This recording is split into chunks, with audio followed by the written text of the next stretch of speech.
Soort Fries succes op NK Reetrieden. Spectaculair debuut LDODK in Kworbel League. En castrage hing het Dirk Buitenzorg Boppen de Holle. Het is maandag 12 november. Dit is de sport in Boppenslag.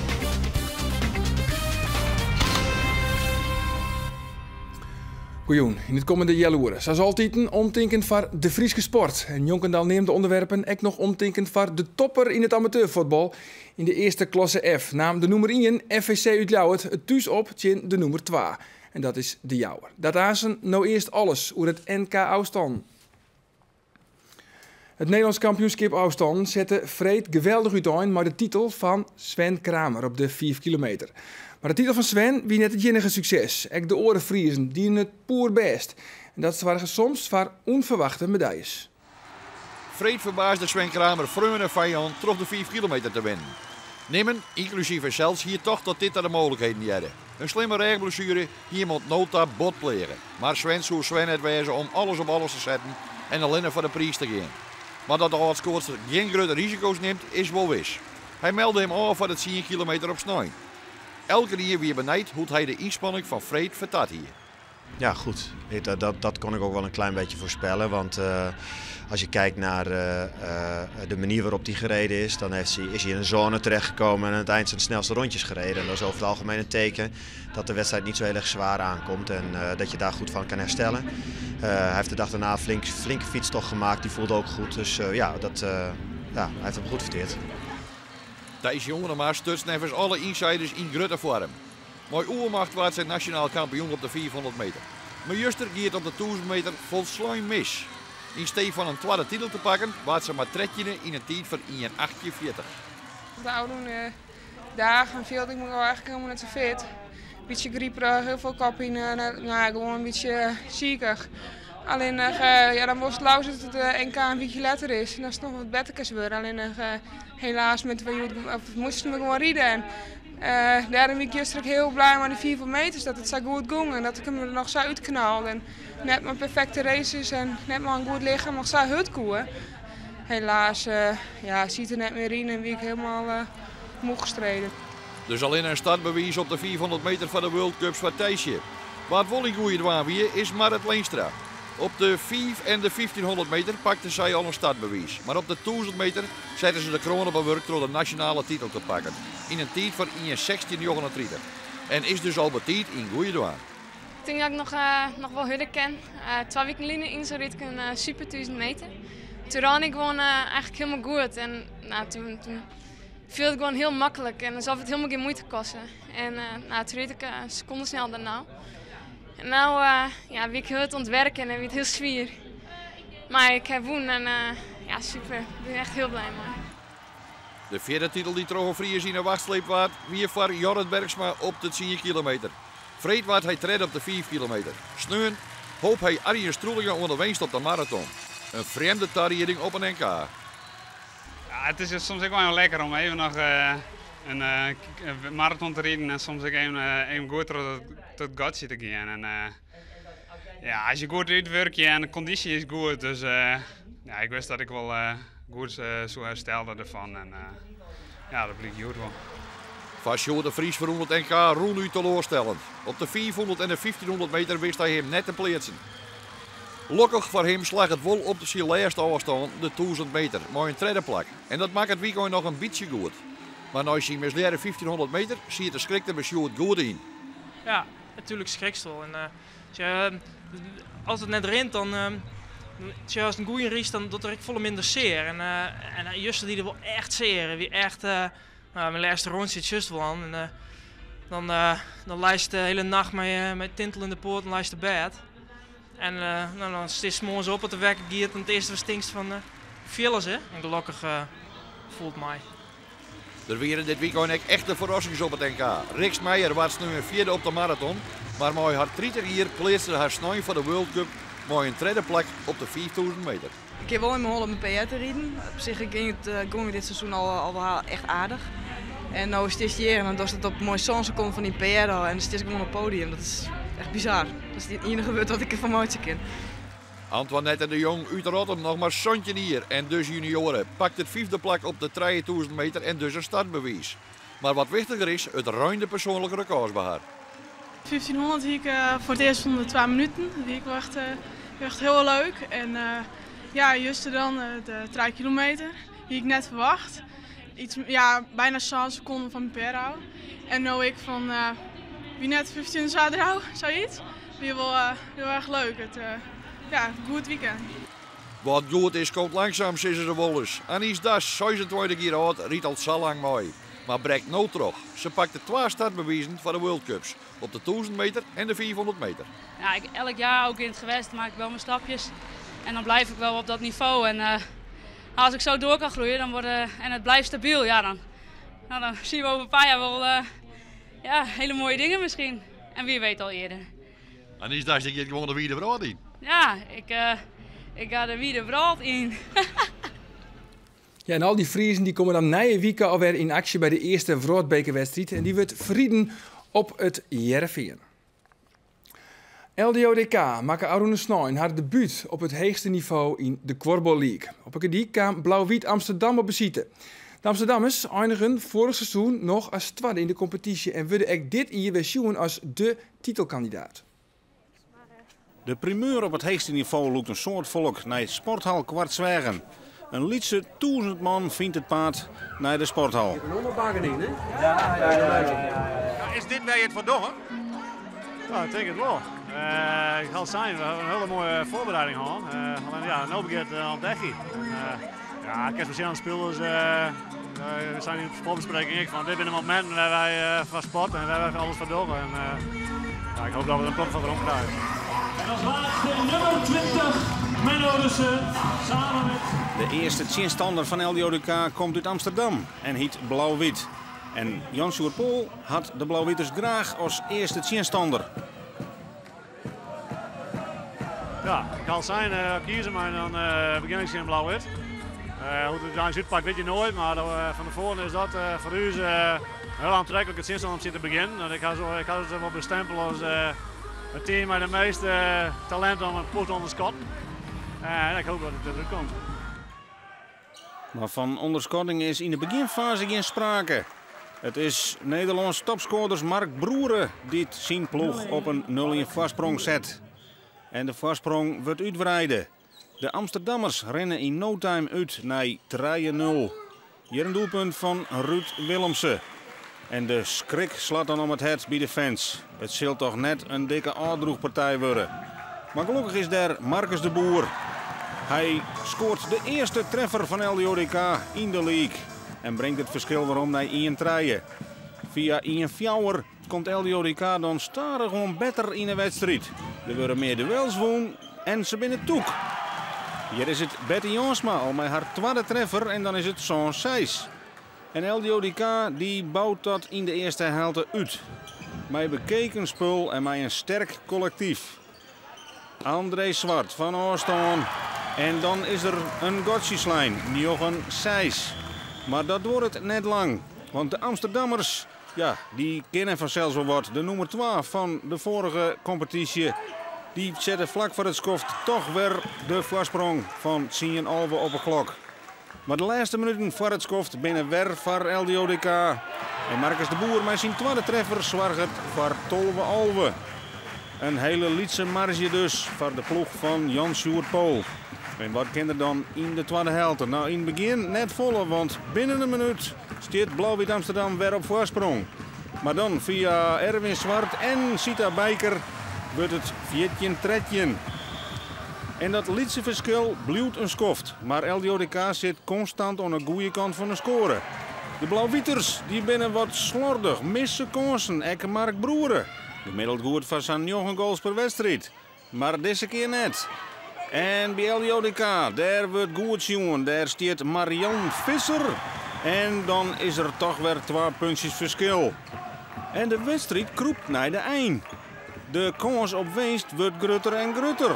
Hier de oertreding zien Gerald van Dijk. Een topschutter aan de kant van Amsterdam. Maar die mist jammerlijk. En in steed van 18 gelijk gaat de bal nou heel hut naar de orenkant. Naar de onval van LDODK. En daar wordt dankbaar van profiteert terug. André Zwart, die wie echt op dreef, komt daar zo'n treffers. en tekent Njoontje Santjen. En dit weer een behoorlijke tik voor de Amsterdammers. Ja, ze zullen nog een paar keer waarom komen tot op een puntje. Maar de scherpte is er al. Ze missen de rebounds. En LDODK heerst. Kan het uitspelen. Gaat op ziek naar een grotere voorsprong. En daar weer Marion Visser. 20-18. En nog minder dan 10 minuten te gaan. Soede stunt dan Helberwijze. Kan LDODK Blauw-Wit Amsterdam verslaan? Het liep erop. Want André Zwart tekent het verschil. 21-18. En dan kan het net meer fout. De laatste minuten tikje voort. Amsterdammers met vleugellam. En LDODK zorgt voor een geweldige stunt. Terug met 22-18 te winnen in hun debuutwedstrijd. Ja, het is super. We hebben vertrouwen in oude ronde dagen. En we weten dat we goed kunnen korfballen. Dus dat het gelijk zo'n eerste wedstrijd eruit komt is hartstikke mooi. Ik denk vooral dat wij verdedigend de wedstrijd die wordt met name wonnen. We hebben collectief heel goed verdedigen. De speerpunten van Blauwe die hebben wij toch goed uitschakelen. En ik zeker door de dames die het heel goed voorverdedigen. Ja, en dus hier in de rebound die hebben we het goed in. En ja, dan de jongens in de eerste niet nog goed over. Dan ja, de kerst is net verliezen. Je hebt een hele grote korfbalkenners die wordt stil krijgen. Ja, nou ja. We binnen natuurlijk nog lang, hè. Dat is de andere kant weer. Alleen het houdt wel een heel lekker gevoel dat je gewoon zou beginnen. En wij vonden het prima dat iedereen denkt dat wij degraderen. Wij zijn nog steeds degradatiekandidaat nummer 1 voor heel veel mensen. Alleen wij zelf gewoon het idee van wij kunnen erin blijven. En daar gaan we voor.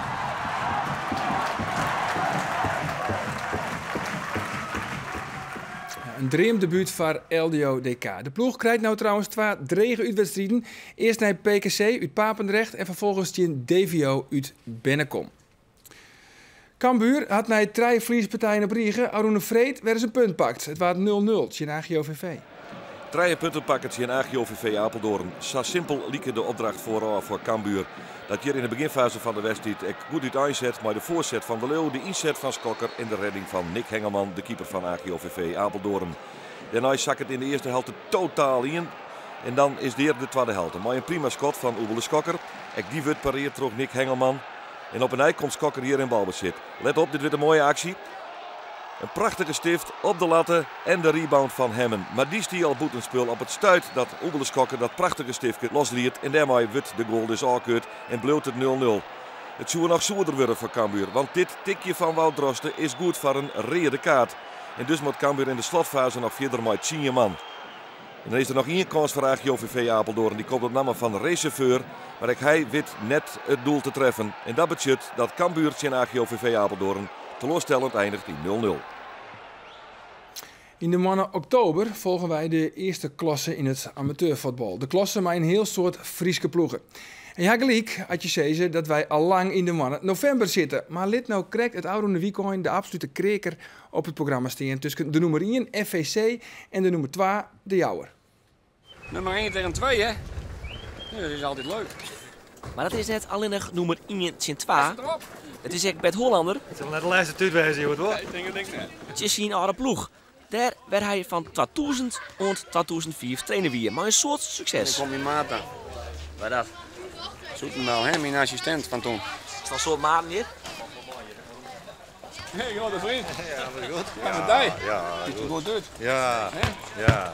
Je zonbloeien. Je zonbloeien, wat super vreten. Nou, maar neem er straks heen, niet? Ja, natuurlijk. Ja, hij zit hier nou bij. Ja, hij wilde ik even hingen trouwens. Hij wilde ik hingen. Niks. Ik wil eigenlijk even, wat wie dat van man als trainer? Hè? Dat ben je een goede trainer. En ik wil geweldig met hem meegenomen hier. Ja. En dat is een heel voornaam ding. Van de wedstrijd is het rustig in de kleikamer bij FVC. Ik heb al heel veel Leeuwarders gezien. Nou, de voorgaan. En bij Jouweren gaat het wat maler. We weten waar en hoe we ze pijn kunnen doen. Ja? Ali. 3, 2, 1! Ja! Kom man. Kom jongens, kom op hè. En dat helpt, want het eerste kwartier gaat Jouweren helemaal los. Na 8 minuten is het al 1-0. Na 13 minuten wordt er een blunder van de keeper al 2-0. En na 18 minuten liep het al beslist en is het 3-0 van SC Jouweren. En met die staan rennen de frustraties op de bank van FVC ze nou en dan heeg op. Als je dit soort opmerkingen gaat maken, dan ben ik heel snel klaar mee. Dat getuigt niet echt van volwassen gedrag, dan ga je gewoon maar weg. Dus ik waarschuw je. De badskip van de scheidsrechter is duidelijk. Maar de waskorging komt bij de overtalleider blijkbaar net niet onderaan.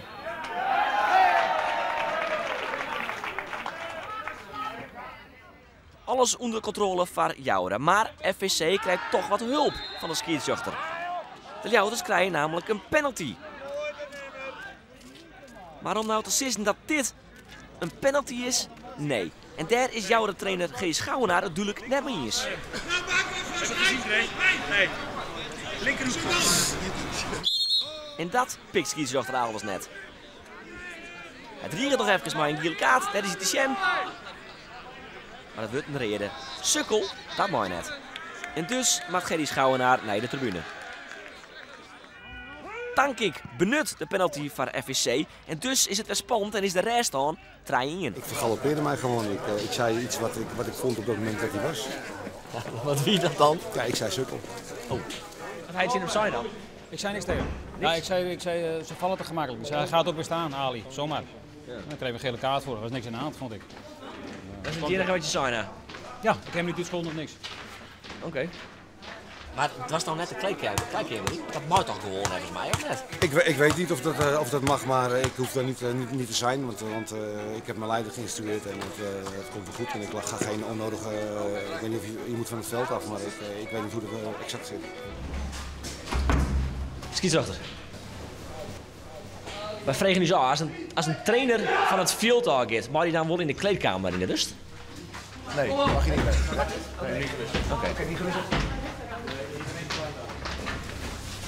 Gerry, kijk de scheidsrechter, maar is het eigenlijk net in de kleedkamer in de rest? Ja, nou ja. Nee, ja, ik denk sis hem maar even. Eltsenien verwacht het dan nog een spannende tweede helte, maar binnen een paar minuten is het al 4-1.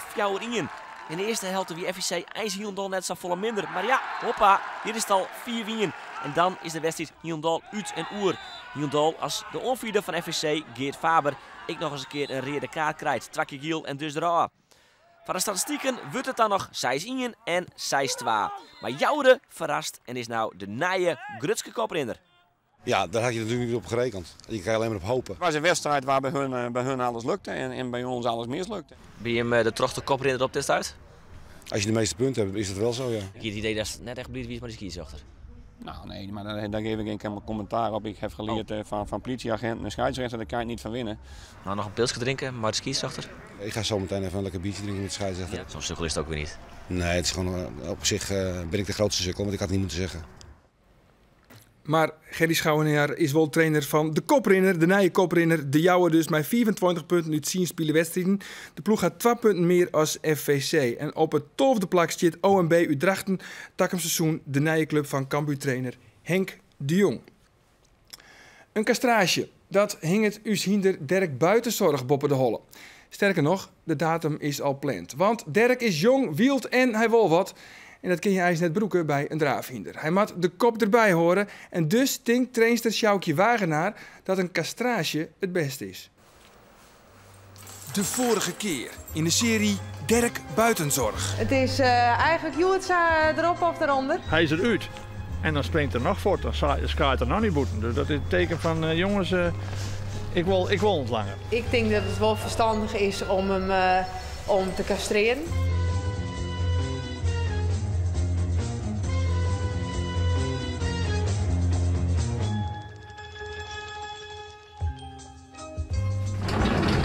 Het is een gewone vretemidje op het hier bij Ilke Kruis in Terband.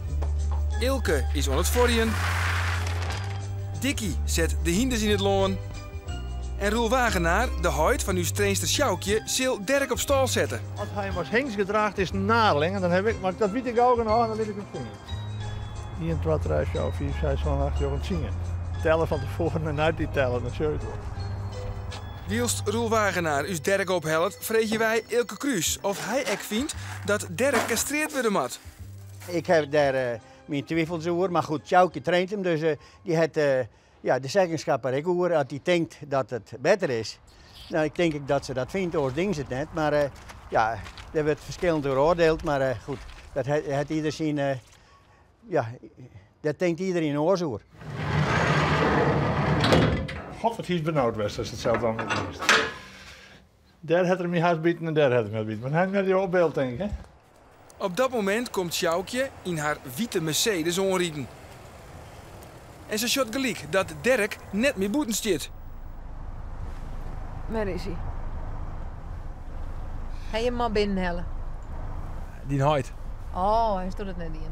Dat was toen net, hè? Jawel, we hebben Ik mij hoor er helemaal niks van, dus toen dat was. Nou, maar die houdt nu wel een beetje benauwd. Maar het is hem wel slagen. En het voelt reuze mooi. Alle vingers nog compleet. Oké. De allerbelangrijkste reden is dat zo'n hinder een echt noffelijk leven krijgt als je gecastreerd wordt. Want dan kan je met je maat niet lopen. En hoe ouder ze worden, hoe vervelender dat ze worden. En dan moeten ze altijd alleenig. En dat is voor die beesten zelf natuurlijk, nou ja, dat is een straf. Ze maaien niks met hun mannelijkheid. Ze maaien er een sjen, moet je je voorstellen. Ze maaien alleen nog maar gapje en gouwen en ze maaien er niks meer van. En ze worden op den duur stront en de stront vervelend. Wie is zelf gecastreerd? West. Zo kan ik even hem verwachten, hè? Dat er ik een luchtje aan?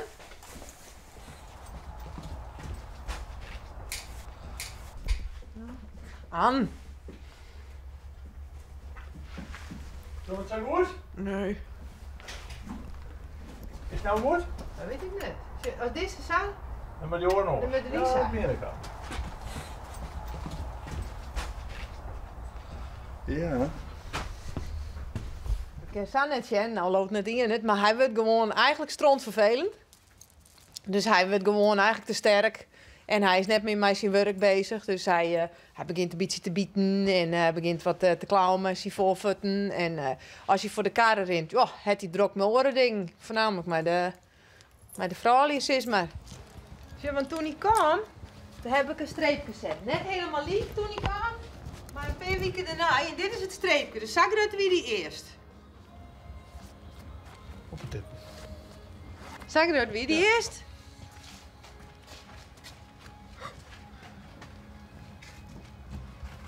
Ja, het feilloos systeem, hè?